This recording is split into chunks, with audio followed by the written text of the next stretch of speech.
Shadows on the Runway. A Traxx Pack Mystery. By Greg Salters. This is an upper-intermediate level B2 short story. Prologue. The spotlight burned hot against Lily's skin as the applause thundered through the grand hall, echoing off the marble walls like a symphony. Her heart raced in rhythm with the pounding cheers, and the faint scent of perfume and champagne hung in the air. For a fleeting moment, she felt untouchable, standing tall at the pinnacle of her career. But beneath the surface of her poised smile, a wave of unease rippled, threatening to pull her under. She stood poised at the end of the runway, wearing her signature creation, a shimmering silver gown that seemed to ripple like liquid moonlight. Cameras flashed like lightning storms. This was it, her moment. But as her gaze swept across the crowd, Lily's smile faltered. In the sea of admirers, one face stood out, a man seated near the back, his sharp features twisted in a knowing smirk. His piercing blue eyes locked onto hers, a silent challenge that sent a chill down her spine. She hadn't seen him in years, not since the days when her life had been a fragile secret. The memories flooded back unbidden, his voice laced with malice, and the threats that still echoed in her darkest moments. He raised a glass as if in silent toast, and Lily's stomach churned. She knew him, and she knew he was dangerous. Part 1. A Whisper from the Past. 3 days later, the city buzzed with news of Lily's meteoric rise in the fashion world. Her latest show was a resounding success, and offers from top designers flooded in. But in her cozy apartment, Lily was anything but celebratory. "You're distracted," Jade said, placing a steaming cup of tea in front of her.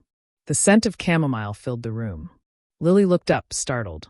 Jade's warm eyes searched hers, a soft yet steady anchor in the chaos of her thoughts. "It's nothing," Lily replied, her voice betraying her unease. "Lily, I know that look," Jade pressed. "Who was he?" Lily sighed, her elegant facade cracking. "At the show, there was a man in the audience. Someone I knew from before I transitioned. Back when the world only saw me as someone I wasn't. He knew things about me. Things I've worked hard to leave behind. What did he want? I don't know." Lily's voice was barely a whisper. "But it can't be good." Part 2. A Body in the Alley. The man's name was Gerald Klein, a small-time journalist known for sensationalist exposés. His body was found 2 nights later in the alley behind a popular nightclub, his throat slashed. Tucked into his coat pocket was a press badge with Lily's name scrawled hastily on the back. Detective Reynolds, a grizzled figure with a knack for uncovering secrets, had crossed paths with the group once before, during the investigation at Traxx. His sharp intuition had been instrumental in unraveling Alex's murder, and he'd grown to respect the Traxx Pack for their resilience and loyalty. "Mississippi St. James," he said, leaning against the doorframe of her studio. "Care to explain how your name ended up on the victim?" Lily froze, her hands tightening around a bolt of fabric. "I don't know what you mean." Reynolds' piercing gaze didn't waver. "Klein was digging into your past. Did he find something you didn't want him to?" Before Lily could answer, Mark burst in, his theatrical flair undimmed even in crisis. "You have no right to accuse her," he snapped. "Lily would never." Reynolds' calm voice cut him off. "Relax, kid. I'm just doing my job." Part 3. Friends and Foes. As suspicion mounted, the group rallied around Lily. Sam, the quiet and thoughtful software developer, dove into Klein's digital footprint, uncovering a trail of blackmail attempts targeting public figures. Among the files were encrypted messages hinting at deals gone sour and a hidden folder labeled LSD.j. Inside, Sam found a series of photos and documents linking Klein to exposés planned against prominent LGBTQ+ activists. One message sent a chill down Sam's spine.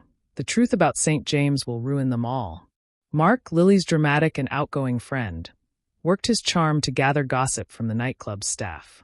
Ivy, a fiercely loyal mechanic with a tough exterior, used her street smarts to track down Klein's last known associates. Meanwhile, Jade remained Lily's emotional anchor, her calming influence a steadying force amid the chaos. "What if they're right?" Lily whispered one night. "What if I?" Jade cupped her hands gently. "Stop. You're not that person. We'll prove it." Part 4. A Twist in the Thread. The deeper they dug, the murkier the truth became. Klein had been in contact with Roy, the former owner of Traxx, just days before his death. Roy, struggling to rebuild his life, reluctantly admitted that Klein had been pressuring him to reveal secrets about Traxx's closure and Alex's murder. But why? Ivy demanded. Roy's gaze flickered to Lily. Because he thought it would make a bigger story. He wanted to bring you down. Part 5. The Final Stitch. The group uncovered a shocking connection. Klein had been hired by a rival designer, jealous of Lily's rising fame. Earlier clues. An anonymous email warning Lily to watch her back and Klein's offhand mention of high-stakes fashion wars. Suddenly clicked into place. The pieces formed a chilling picture of envy and manipulation that had spiraled out of control. But when Klein tried to blackmail his employer for more money, he became expendable. In a climactic confrontation, they cornered the rival designer, who broke under pressure and confessed. "I just wanted to stop her from taking everything," they cried. Detective Reynolds, impressed by their sleuthing, promised to ensure justice. "But next time, leave the detective work to me," he added with a smirk.